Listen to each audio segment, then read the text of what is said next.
95 news ప్రతిక్షణం ప్రజాక్షేమం కోసం బులెటిన్లో ముందుగా హెడ్లైన్స్ చూద్దాం.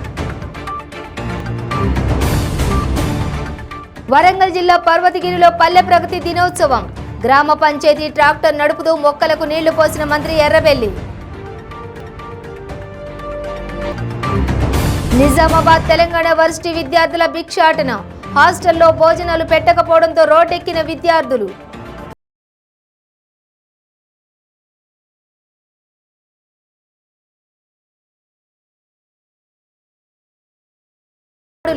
డ్రగ్ ఇండియా పేరుతో అక్రమ మందుల వ్యాపారం గుట్టురట్టు.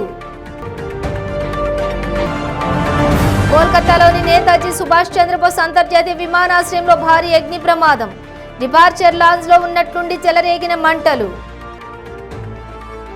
ఇక డీటెయిల్స్ చూస్తే రాష్ట్ర అవతరణ దశాబ్ది ఉత్సవాల్లో భాగంగా పల్లె ప్రగతి దినోత్సవం సందర్భంగా రాష్ట్ర పంచాయతీరాజ్ గ్రామీణాభివృద్ధి గ్రామీణ మంచినీటి సరఫరా శాఖల మంత్రి ఎర్రబెల్లి దయాకర్ రావు వరంగల్ జిల్లా పర్వతగిరిలోని తమ ఇంట్లో గ్రామ పంచాయతీ ట్రాక్టర్ను పూలతో అలంకరణ చేసిన అనంతరం గ్రామ పంచాయతీ ట్రాక్టర్ నడుపుతూ మొక్కలకు నీళ్లు పోశారు. ఆ తర్వాత పర్వతగిరి మండలం రావూరు గ్రామంలో మంత్రి పల్లె ప్రగతి ఉత్సవాల్లో పాల్గొన్నారు.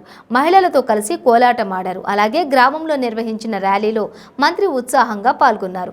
ఆ తర్వాత పాలకుర్తి నియోజకవర్గం రాయపర్తి మండలం పరికేడు గట్టికల్ గ్రామాల్లో జరిగిన పల్లె ప్రగతి వేడుకల్లో పాల్గొని తెలంగాణ తల్లి విగ్రహానికి అంబేద్కర్ విగ్రహానికి మంత్రి పూలమాలలు వేసి ఘనంగా శ్రద్ధాంజలి ఘటించారు.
పట్టుకో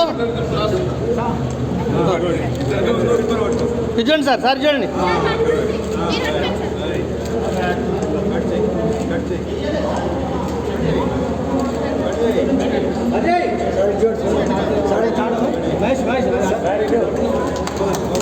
సార్ కొంచెం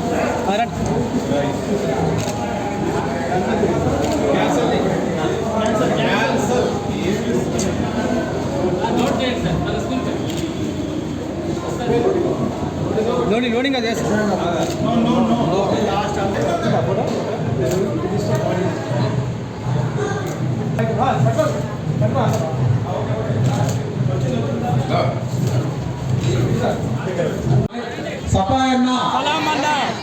గట్టిగా ఎందుకంటే మన గ్రామం అంతా పారిశుద్ధ్యం పరంగా పరిశుభ్రంగా ఉండడానికి మనకు ఎలాంటి అంటువ్యాధులు రోగాలు రాకుండా తెల్లారు చేస్తే మన కంటికి రెప్పలా కాపాడుకున్నాయి. సపాయన్నకు సలాం. సపాయమ్మ ఇంకా మాజీ సర్పంచ్ గారు ఉన్నారా?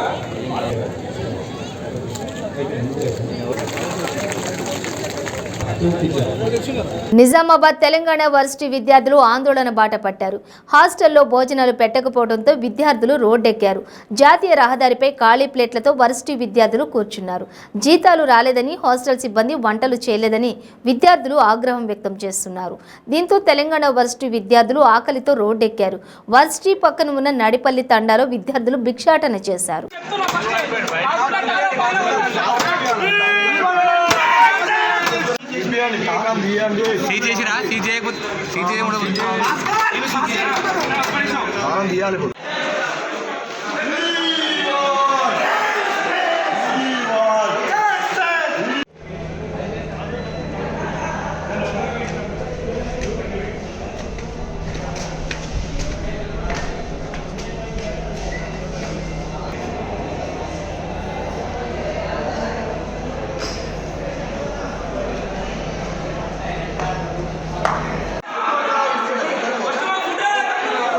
చైతన్యపురి పోలీస్ స్టేషన్ పరిధిలోని ఎల్బీ నగర్ ఎస్ఓటీ పోలీసులు దాడులు చేశారు.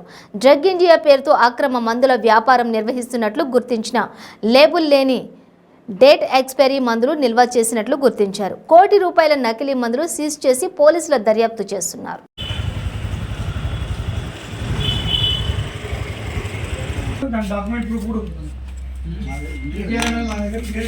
ఎంటర్ప్రైజెస్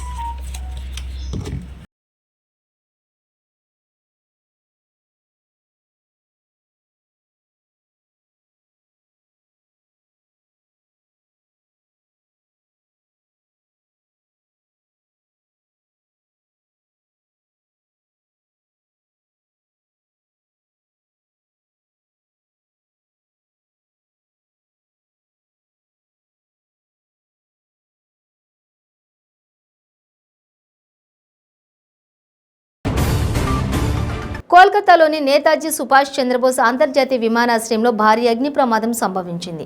ఎయిర్పోర్టులోని విస్తార కౌంటర్కు ఎదురుగా ఉన్న డిపార్చర్లు లాంజ్లో ఉన్నట్లుండి మంటలు ఒక్కసారిగా చెలరేగాయి. కాసేపటికి ఆ ప్రాంతమంతా దట్టమైన పొగ వ్యాపించింది. హుటాహుటిన స్పందించిన భద్రతా సిబ్బంది లాంజ్లో ఉన్న ప్రయాణికులను ఖాళీ చేయించి మంటలను అదుపు చేసేందుకు యత్నించారు. సమాచారం అందుకున్న పోలీసులు, అగ్నిమాపక శాఖ సిబ్బంది ఘటనా స్థలానికి చేరుకుని మంటలను అదుపు చేశారు. ఈ ఘటనలో ప్రయాణికులు, దుకాణదారులు సకాలంలో స్పందించడంతో ఎవరికీ ఎలాంటి ప్రమాదం జరగలేదు.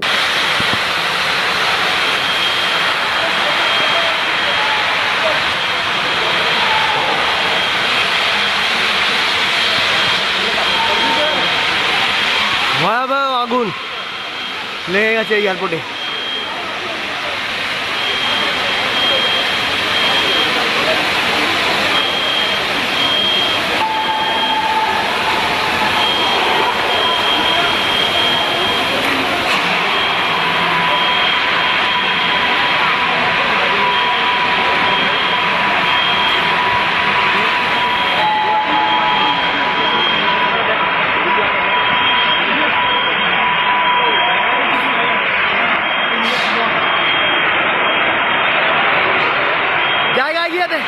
సామర్థ్య పరీక్ష చేయించుకొని స్కూల్ బస్సులను రోడ్డుపై తిరిగితే సీజ్ చేసి జరిమానా విధించడం జరుగుతుందని అన్నమయ్య జిల్లా మదనపల్లి ఆర్టీఏ అధికారులు హెచ్చరించారు. అన్నమయ్య జిల్లా నందు 722 స్కూల్ బస్సులు ఉన్నాయని తెలిపారు. ఇందులో 500 బస్సులను సామర్థ్య పరీక్షలు నిర్వహించడం జరిగిందని అన్నారు. పాఠశాల యాజమాన్యం వారు సామర్థ్య పరీక్ష సమయంలో ఒక డ్రైవర్ను చూపించి రోడ్డుపై వేరే డ్రైవర్ను పంపిస్తున్నారని, తమ తనిఖీల్లో ఇలాంటివి జరిగితే కనుక కఠిన చర్యలు తీసుకుంటామని హెచ్చరించారు.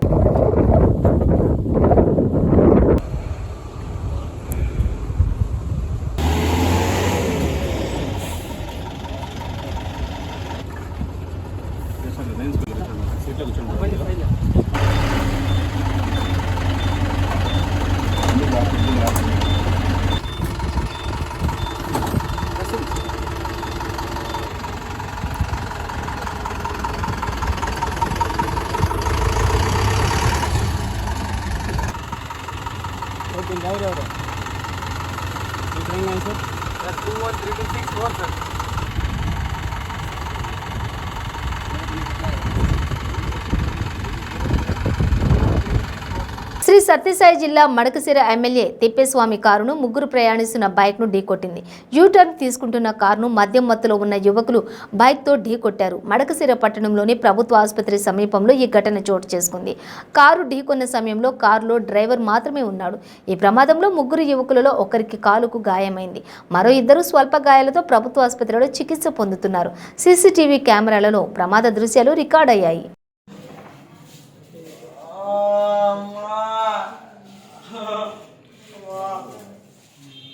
బాబు ఏమట్లో వచ్చినారా?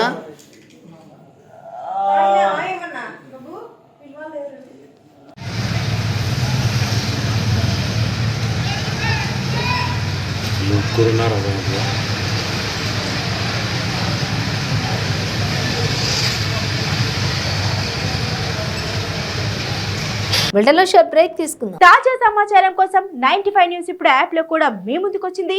వెంటనే డౌన్లోడ్ చేసుకోండి, లేటెస్ట్ అప్డేట్స్ ని పొందండి. మీ పెళ్లి రోజు, పుట్టినరోజులు, మరే ఇతర శుభ కార్యక్రమాలకైనా మీ బంధువులకు, శ్రేయోభిలాషులకు శుభాకాంక్షలు చెప్పాలనుకుంటున్నారా? మీ ఇంట్లో జరిగే శుభకార్యాలను టీవీలో చూడాలనుకుంటున్నారా? అయితే ఆలస్యం ఎందుకు? 95 న్యూస్ అందిస్తోంది మీకు ఆ అద్భుతమైన అవకాశం. ఆలస్యం ఎందుకు? స్క్రీన్ పై కనిపించే ఈ నంబర్కు వెంటనే డయల్ చేయండి. మీరు చెప్పే శుభాకాంక్షలు ప్రత్యక్ష ప్రసారంలో చూడండి. మీరు డయల్ చేయవలసిన number 9912696750. Welcome back to 95 news. రాష్ట్రంలో వైకాపా నేతల కనుసన్నల్లో జూదం మాఫియా నడుస్తోందని మాజీ మంత్రి తెలుగుదేశం పార్టీ రాష్ట్ర ఉపాధ్యక్షులు ప్రత్తిపాటి పుల్లారావు ఆరోపించారు. మంత్రి రజనీ అండదండలతోటే ఆమె కుటుంబ సభ్యులు జూదం మాఫియాను పోషిస్తున్నారని ప్రత్తిపాటి ధ్వజమెత్తారు. జూదం లేని రాష్ట్రంగా చేశామని అసెంబ్లీలో సీఎం జగన్ ప్రగల్భాలు పలికారని, జగన్ చెప్పే మాటలు మూటలుగానే మిగిలిపోతున్నాయని దుయ్యబట్టారు. అధికార పార్టీ నేతలకు పేకాట కేంద్రాలు కాసులు కురిపిస్తున్నాయని అన్నారు. ఒలింపిక్స్లో జూదం నిర్వహిస్తే ఏపీ అగ్రస్థానంలో ఉంటుందని, 29 రాష్ట్రాల్లో ఆంధ్రప్రదేశ్ ఛాంపియన్గా నిలిచే అవకాశం ఉందని ప్రత్తిపాటి ఎద్దేవా చేశారు. ఆంధ్రప్రదేశ్ ప్రపంచంలో అగ్రస్థానంలో ఉండే అవకాశం ఉంది. 29 రాష్ట్రాల్లో మొదట ఒలింపిక్ ఛాంపియన్ ఆంధ్రప్రదేశ్కి వచ్చేటువంటి అవకాశం ఉంది. క్లబ్లు ఆపామని గొప్పగా చెప్తున్నారు. సీనియర్ సిటిజన్స్ 50 ఏళ్ళు 100 ఏళ్ళు చరిత్ర కలిగినటువంటి క్లబ్బులు ఆపారు, సంతోషించారు రాష్ట్ర ప్రజలు. అటువంటి క్లబ్బులు ఆపి అనధికారికంగా అధికార పార్టీకి చెందినటువంటి మంత్రులు కానీ ఎమ్మెల్యేలు కానీ నాయకుల ఆధ్వర్యంలో విచ్చలవిడిగా అనధికార పేకాట క్లబ్బులు నడుస్తూ ఉన్నాయి, కోతముక్క క్లబ్బులు నడుస్తూ ఉన్నాయి. దానికి రాష్ట్రంలో 175 నియోజకవర్గాల్లో చిలకలూరుపేట అడ్డాగా తయారైంది. ఏ బజార్లో చూసినా పేకాట నడుస్తూ ఉంది. ఇక్కడున్న మంత్రి సహకారం, మంత్రి 3 పువ్వులు 6 కాయలుగా పేకాటలను ప్రోత్సహిస్తూ, కోత ముక్కలను ప్రోత్సహిస్తూ అపార్ట్మెంట్ల్లో బజార్లలో పేకాట విచ్చలవిడిగా నడుస్తుంది. 175 నియోజకవర్గాల్లో ఎక్కడా లేనంత ట్రాన్సాక్షన్, కోట్ల రూపాయల్లో చిలకలూరుపేటలో జూదం నడుస్తూ ఉంది. కోట్లాది రూపాయలు చిలకలూరుపేట మంత్రి పేకాట క్లబ్బులు నిర్వహించేటువంటి దాని మీద కోట్లాది రూపాయలు సంపాదిస్తాం. రోజుకి 10 లక్షల నుంచి 15 లక్షల రూపాయలు అనధికార పేకాట ఆడిస్తూ మంత్రి కుటుంబ సభ్యులు జేబులు నింపుకుంటా ఉన్నారు. అది ఒక పేకాటకే పరిమితం కాదు, అక్కడే అనధికార లిక్కర్ సప్లై, అక్కడే అన్ని సప్లైలు కూడా జరుగుతూ ఉన్నాయి. కూడా తెలియంది ఏమీ లేదు. ఈ రోజు నేను మాట్లాడితే ఒకరోజు రైడ్ చేస్తారు, అడవుడిగా పట్టుకుంటారు, మళ్ళీ రెండో రోజు యథావిధే. నేను ముఖ్యమంత్రిని ఒకటే ప్రశ్నిస్తూ ఉన్నాను. క్లబ్బులన్నీ మూశాను, జోదానికి ఫుల్ స్టాప్ పెట్టానని గొప్పగా చెప్పుకున్నటువంటి ముఖ్యమంత్రికి చిలకలూరుపేట కంటి చూపు మేరలో ఉన్న చిలకలూరుపేటలో జరిగేటువంటిది, రాష్ట్రంలో జరిగేటువంటి పేకాట మీ ఎమ్మెల్యేలు మీ మంత్రుల ఆధ్వర్యంలో నడుస్తుంది, కనపడటం లేదా? మీ ఎస్సీబీ ఏం చేస్తుందని నేను ముఖ్యమంత్రిని ప్రశ్నిస్తున్నాను. అంటే మీరు క్లబ్బులు మూసేసింది, సీనియర్ సిటిజన్స్ ఆడుకునేటువంటి క్లబ్బులు మూసేసి అనధికారికంగా మీ నాయకులు జేబులు నింపుకునేటువంటి దురుద్దేశం ఇక్కడ స్పష్టంగా కనపడుతూ ఉంది. పేద కుటుంబాలు రోడ్డును పడుతూ ఉన్నాయి, తాళిబొట్లు తెగిపోతూ ఉన్నాయి, ఆత్మహత్యలకు పాల్పడుతూ ఉన్నారు. జగన్మోహన్ రెడ్డి గారు మీ పుణ్యమాని, ఇక్కడ చిలకలూరుపేట మంత్రి పుణ్యమాని.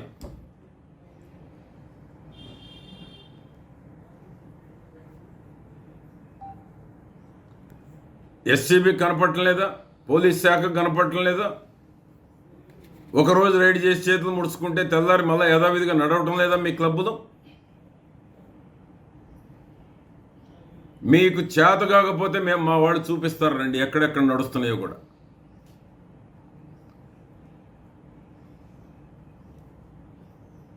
ఎవరికి అందే వాళ్ళకి అందుతూ ఉన్నాయి. కోట్లలో చేతులు మారుతూ ఉన్నాయి చిలకలూరుపేటలో, కోట్లలో. అంటే క్లబ్బులు మూయించింది మీ నేతలు జేబులు నింపుకోవటం కనుక అని నేను ముఖ్యమంత్రిని ప్రశ్నిస్తున్నాను. ఈ పేకాటల పుణ్యమా అని మహిళల తాలిబొట్లు దిగుతా ఉన్నాయి మంత్రి గారు అని నేను ప్రశ్నిస్తున్నా, ఛాలెంజ్ చేస్తున్నాను రమ్మని. మీకు కనపడకపోతే ఎక్కడ నడుస్తున్నాయో నా దగ్గరకు వస్తే నేను చెప్తాను.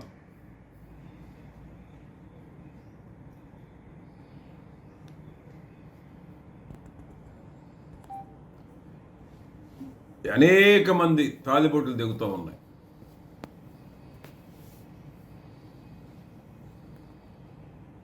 రెండవది చిలకలూరుపేటలో వైన్ షాప్, లింగారావుపాలెం సొలస మధ్యలో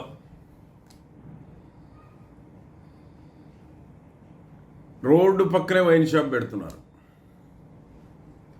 మహిళా మంత్రిని గొప్పగా చెప్తారు, మా ప్రభుత్వం బ్రహ్మాండమని గొప్పగా చెప్తారు. అంటే ఇక ఆ రోడ్డుల్లో సన్సెట్ అయిన తరువాత ఎవరైనా ఫ్యామిలీతో వెళ్ళేవాళ్ళు, మహిళలు వెళ్ళేవాళ్ళు వెళ్ళే అవకాశం ఉంటుందా? ఈ మహిళా మంత్రిని నేను ప్రశ్నిస్తున్నాను.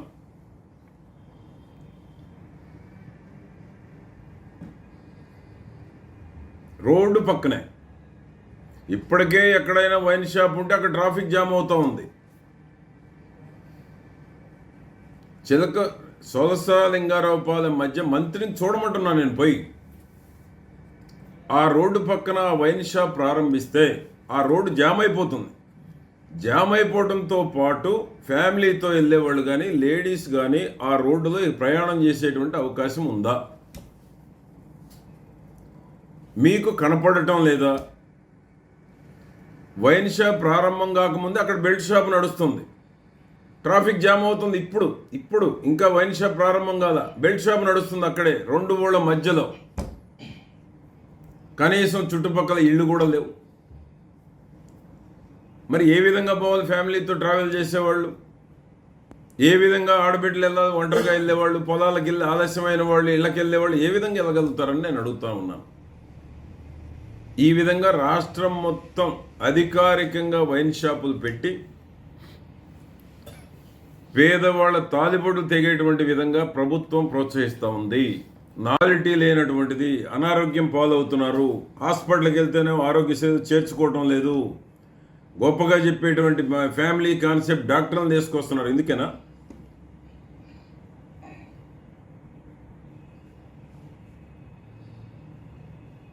బెల్ట్ షాప్కే ట్రాఫిక్ జామ్ అవుతూ ఉంది. వైన్ షాప్ ప్రారంభిస్తే ఆ రోడ్డు మీరు వెళ్ళగలుగుతారా మంత్రి గారు? మీరు వెళ్ళగలుగుతారా ఎస్కార్ట్ లేకుండా? ఏ విధంగా క్లియరెన్స్ ఇచ్చారని నేను ఈ మంత్రిని ప్రశ్నిస్తూ ఉన్నాను. ఇన్ని అరాచకాలు, ఇన్ని దుర్మార్గాలు జరుగుతూ ఉంటే బజారుకు ఒక పేకాట శిబిరం, ఈ విచ్చలవిడి పేకాట నిర్వహించేటువంటి వాళ్ళు సమాజానికి ప్రమాదం. ఈజీ మనీ వచ్చేస్తూ ఉంది. ఈ ఈజీ మనీ తోటి సంఘ విద్రోహ శక్తులుగా తయారు కాబడుతూ ఉన్నారు. ఏదైతే ఈ పేకాట నడుపుతూ ఉన్నారో, క్లబ్బులు నిర్వహించే వాళ్ళు ఈజీగా జేబులు నింపుకుంటూ ఉన్నారు. ఆడేవాళ్ళు జేబులు ఖాళీలు అయిపోతూ ఉన్నాయి.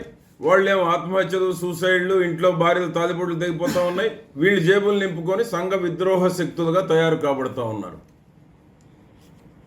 ఇది సమాజానికి ప్రమాదం. ముఖ్యమంత్రి గారు, మీ ఎస్సీబీని కళ్ళు తెరిపిస్తారా? మీరు కళ్ళు తెరుస్తారా? మీ ప్రగల్భాలు, మీరు గొప్పగలవు అసెంబ్లీలో చెప్పుకున్నటువంటి మాట కట్టుబడతారా? ముఖ్యమంత్రి గారిని కూడా స్పందించాలని నేను డిమాండ్ చేస్తున్నాను. పేకాటలు నడుస్తున్నాయి, ఎవరిని అడిగినా చెప్తారు. ఛాలెంజ్ చేస్తున్నా నేను.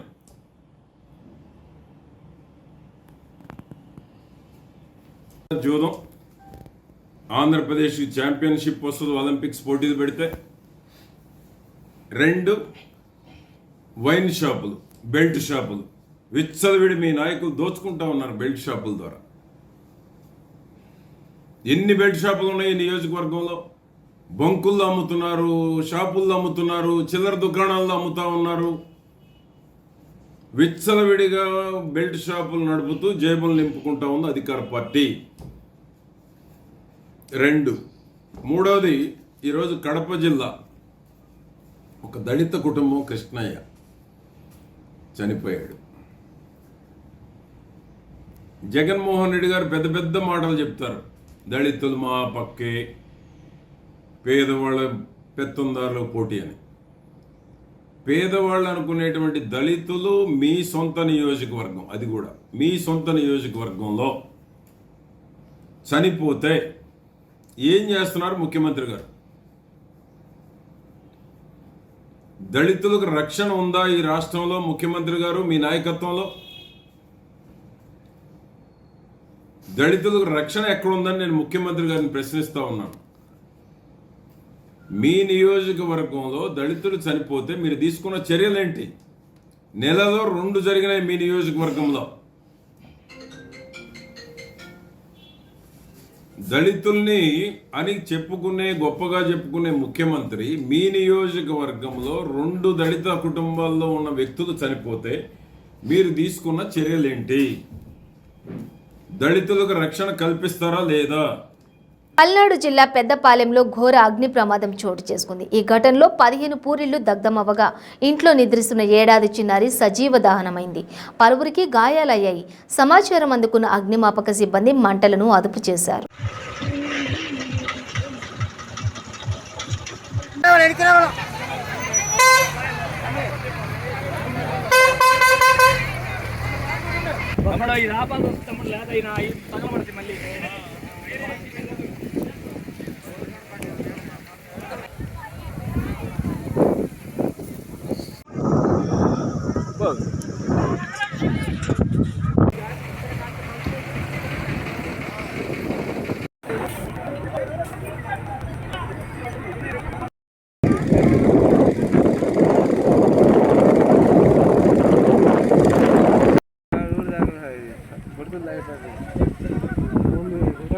ప్రతి ఒక్కరూ రక్తదానంపై అపోహలను వీడి రక్తదానం చేసేందుకు ముందుకు రావాలని Kakinada JNTU vice chancellor GVR Prasadaraju పిలుపునిచ్చారు. కాకినాడ రెడ్ క్రాస్ ఆధ్వర్యంలో జరిగిన బ్లడ్ డొనేషన్ డే కార్యక్రమంలో ఆయన పాల్గొని ప్రసంగించారు. కాకినాడ రెడ్ క్రాస్ ఆధ్వర్యంలో బ్లడ్ డొనేషన్ డే వేడుకలు అత్యంత ఘనంగా జరిగాయి. రెడ్ క్రాస్ సొసైటీ కాకినాడ జిల్లా చైర్మన్ వైడి రామారావు అధ్యక్షతన జరిగిన రక్తదాన శిబిరంలో ముఖ్య అతిథిగా JNTU vice chancellor doctor GVR Prasadaraju పాల్గొనగా విశిష్ట అతిథులుగా డిఎంఎన్హెచ్పి doctor Ramesh, coast guard commander G Venumadhav, red cross సభ్యులు తదితరులు పాల్గొన్నారు.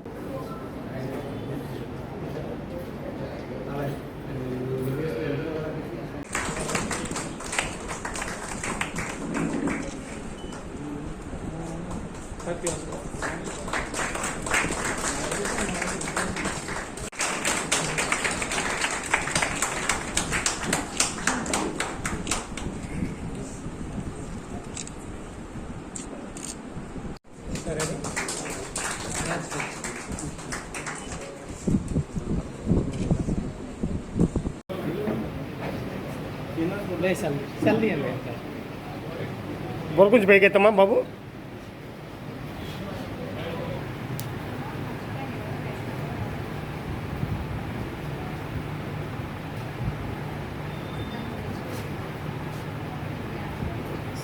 ఉపయోగపడతా ఉంది.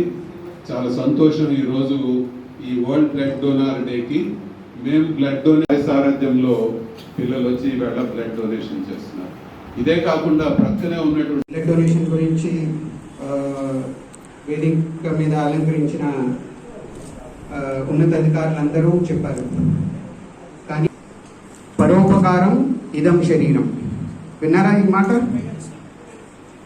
సో మన శరీరం ఉన్నది కూడా ఎదుటి వాళ్ళకి సహాయపడటానికి. సో బ్లడ్ డొనేషన్ అనేది స్టెప్ 1 కింద నేను అంటే చెప్తున్నాను. ఎందుకంటే దీంట్లో స్పెషల్గా మనం ప్రయాసపడవలసిన అవసరం లేదు. అండ్ యాజ్ సైన్స్ స్టూడెంట్స్ మీ అందరికీ తెలుసు, ఆర్బీసీ సెల్స్ 120 రోజుల్లో పెరిష్ అయిపోతుంది, అంటే చనిపోతుంది. అండ్ బోన్ మ్యారో ఏదైతే ఉన్నదో అది బ్లడ్ని అంటే రెజ్యూనేట్ చేస్తుంది.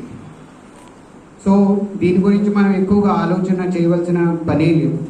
సో అందరూ వాళ్ళ పూర్తి సహకారంతో ఎప్పటికప్పుడు ప్రతి 3 నెలలకి ఒకసారి బ్లడ్ డొనేట్ చేయొచ్చు. మన పాపులేషన్లో మనందరం కూడా జీవితకాలంలో ఒకసారి డొనేట్ చేస్తే మనకి బ్లడ్ డొనేషన్ బ్లడ్ యొక్క మనకి స్కేసిటీ ఉండదు కాబట్టి వాలంటీర్గా దీనికి రీప్లేస్మెంట్ లేదు. ఇది ప్రతిదానికి రీప్లేస్మెంట్ ఉంది. హార్ట్కి రీప్లేస్మెంట్ ఉంది, లివర్కి రీప్లేస్మెంట్ ఉంది, నీ జాయింట్ రీప్లేస్మెంట్, అన్నిటి రీప్లేస్మెంట్. కానీ దీనికి రీప్లేస్మెంట్ పడుతుంది బ్లడ్. కాబట్టి దీనికి మనం బ్లడ్ ఆర్టిఫిషియల్గా తయారు చేయలేము. బ్లడ్కి ఆల్టర్నేటివ్ ఏంటంటే మనమే డొనేట్ చేయడం. కాబట్టి ప్రతి ఒక్కరు కూడా ప్రతి బ్లడ్ డొనర్ కూడా మీ యొక్క చుట్టుపక్కలందరికి కూడా మోటివేట్ చేసి లైఫ్ టైంలో ఒకసారైనా బ్లడ్ డొనేట్ చేస్తే మనకి ఈ స్కేసిటీ అనేది ఉండదు. కాబట్టి ఈరోజు ఈ మంచి కార్యక్రమంలో నన్ను ఇన్వాల్వ్ చేసిన క్యాంపెయిన్ని విస్తృతంగా చేస్తున్నటువంటి డాక్టర్స్, ఇండివిజువల్స్, అట్లాగే ఇక్కడికి విచ్చేసినటువంటి ఎన్సిసి, కోస్ట్ గార్డ్, ఇతర ఈ యొక్క కార్యక్రమానికి విచ్చేసిన అందరికీ కూడా రెడ్ క్రాస్ తరఫున హృదయపూర్వక నమస్సుమాంజలి తెలియజేస్తున్నాం. ఈరోజు కార్ల్ ల్యాండ్స్టీనర్ అనేటటువంటి ఒక ఆస్ట్రియన్ బయాలజిస్ట్ వారి యొక్క పుట్టినరోజు.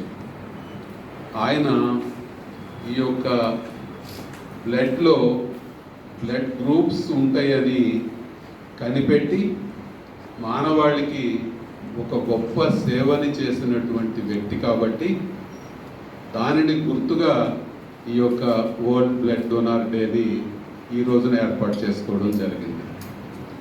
అంతకుముందు ఈ యొక్క రక్తము అవసరమైనప్పుడు మనిషికి రక్తం అంతా ఒకే రకంగా ఉంటుంది కాబట్టి ఒక మనిషికి ఎక్కిస్తే పర్వాలేదు అనుకుని బ్లడ్ ట్రాన్స్ఫ్యూషన్ చేస్తుంటే మనుషులు చనిపోతూ ఉండేవారట. ఎందుకు చనిపోతున్నారనేటటువంటి కారణం తెలియని సందర్భంలో ఈయన పరిశోధన చేసి ఈ విధంగా రక్తంలో విభాగాలు ఉంటాయి, గ్రూప్స్ ఉంటాయి, ఏ గ్రూప్ వారు ఆ గ్రూప్కి ఎక్కించడము ఇటువంటిది అనేది ఒక శాస్త్రపరంగా ఆయన కనిపెట్టడం వలన ఈ యొక్క ట్రాన్స్ఫ్యూషన్ విషయంలో ఒక గొప్ప ముందడుగు, ఒక విప్లవాత్మకమైనటువంటి మార్పు వచ్చి ఈవేళ ప్రపంచమంతా కూడా బ్లడ్ ట్రాన్స్ఫ్యూషన్ ఎటువంటి ఇబ్బంది లేకుండా మనము ఈ గ్రూప్స్ ద్వారా చేసుకోగలుగుతున్నాం.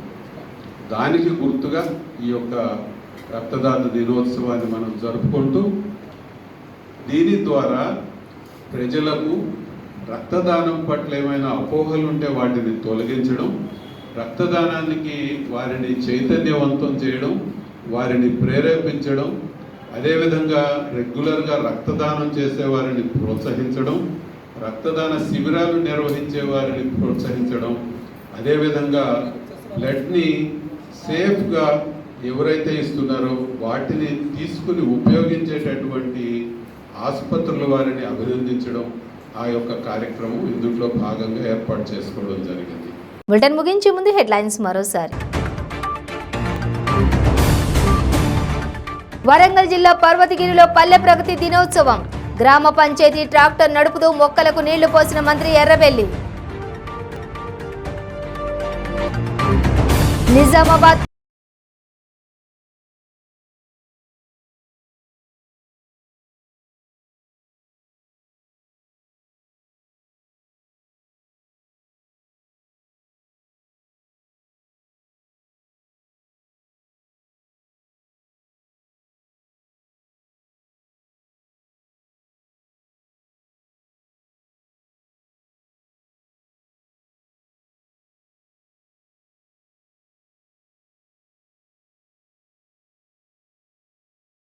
చూస్తూనే ఉండండి 95 న్యూస్.